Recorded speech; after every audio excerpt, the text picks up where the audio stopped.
Cock-a-doodle-doo, any pussy'll do. Good morning, everybody. It's almost a little after 6 in the morning in the Dominican Republic. And I just want to reflect on food, being I'm a food expert and critic. Let's talk about delicatesens.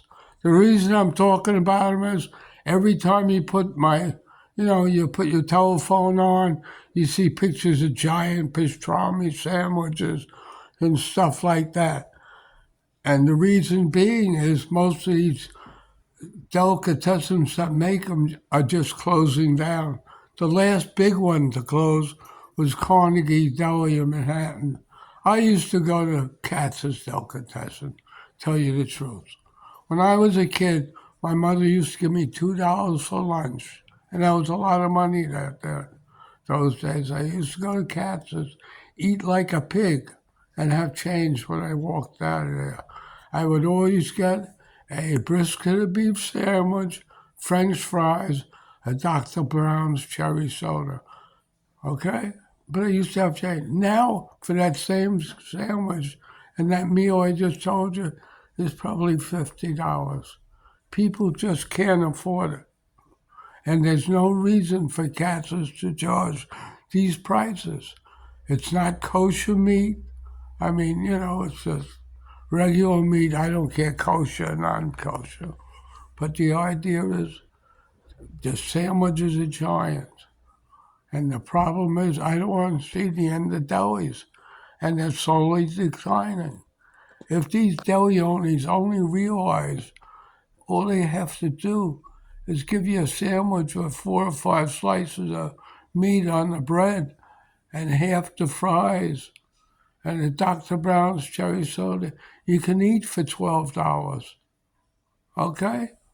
And this is the bottom line. People can't afford $50 lunches. They can afford from 12, maybe $12, all right? So let's make these sandwiches accessible to all people so the delis won't go out of business. You know, when I was in Israel, I couldn't believe the price of a sandwich. I think it was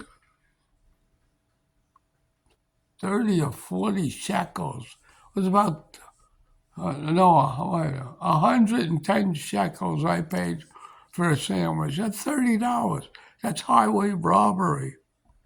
It's the same there as it is here. And there they give you the bullshit excuse, it's kosher, whatever that means. That's just a stamp on it, the way they prepare it, if you believe it or not. So in general, if they lower the prices by giving less quantity of meat, because nobody can eat like a pig like that. You see these sandwiches, who's going to eat it? Maybe a fat slob. But fat slobs have money. You understand? Let's cater to the regular person, not the fat pig. All right? And let's lower us prices of sandwiches so everybody can enjoy the Jewish sandwich and how good it is. All right? Or the semi-Jewish sandwich, because it's not kosher like Katz's Deli and Pastrami Express. They're not kosher prices. They shouldn't have kosher prices. But they do. They try to just rip people off. As a result, they're going to go out of business eventually. So in closing, I hope these people realize that their foods and their traditions are going to be gone forever because they're greedy. I don't want to say Jewish people, but I have to. So lower the prices, lower the quantity of meat. Nobody needs a sandwich, 7, 8 inches thick. I can do you 1 inch. I would enjoy the same food, have nice fries, nice kosher pickles, nice Dr. Brown's celery or black cherry soda diet, and enjoy myself. Instead, I got to eat in fast food restaurants. I don't refuse to eat in fast food restaurants. All it is rat-infested restaurants, and along with fast food restaurants comes the neighborhood people that work there. I mean, I go to, what do you call it? I live in Mastic. I got to have a Mexican giving me a hamburger, nothing against it. But, a Mexican kid, they spit in the food. I'm not eating fast food.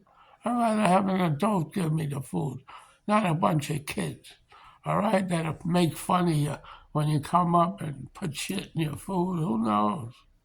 This is the bottom line. So, in closing, I'm giving you my thoughts about food. You can listen to them, you know, you can eat where you want. So, in closing, this is me, the master of politics, eating live on YouTube, signing off.